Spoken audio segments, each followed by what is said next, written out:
শেখ মুজিবুর রহমানের নাম বদল করে সেই হলে হাদির নামে হল করা হচ্ছে। তার মানে কি, এই আওয়ামী লীগ কিংবা বঙ্গবন্ধুর সাথে ওসমান হাদির একটি কনফ্লিক্ট তৈরি করে দেওয়া হচ্ছে। আমি কেন শেখ মুজিবুর রহমানের নাম বাদ দিয়ে কেন হাদির নাম আমার এস্টাবলিশ করতে হবে? আমি হাদির নাম, হাদিকে আমি সম্মানিত করতে চাই, সেই জন্য হাদির নামে ঢাকা বিশ্ববিদ্যালয়ে আমি আরেকটি হল প্রতিষ্ঠা করব। আমি ঢাকা বিশ্ববিদ্যালয় সহ দেশের বিভিন্ন বিশ্ববিদ্যালয়ে বিভিন্ন জায়গায় হাদির নামে হল করব, স্থাপনার নাম দিব।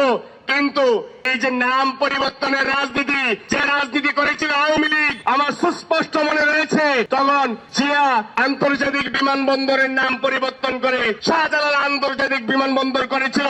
এছাড়াও দেশের বিভিন্ন প্রতিষ্ঠানের নাম কিন্তু পরিবর্তন করেছিল, এবং সেই পরিবর্তনটা কিন্তু এদেশের মানুষের মনে আলোড়ন তৈরি করেছিল। এদেশের মানুষ কিন্তু আওয়ামী লীগকে তখন থেকে ঘৃণা করতে শুরু করেছিল। তো আমরাও কি সেই আওয়ামী লীগের রাজনীতির দিকে আগাবো?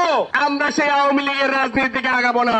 একজন শিক্ষিত নাগরিক কোনোভাবে এটি মেনে নিতে পারে না এইভাবে গুপ্ত থেকে মানুষের চরিত্র হনন এবং তার ফ্যামিলি সহ সকল কিছুকে এই রাজনীতির মধ্যে গুলিয়ে ফেলা। এটি কোনোভাবে এই দেশের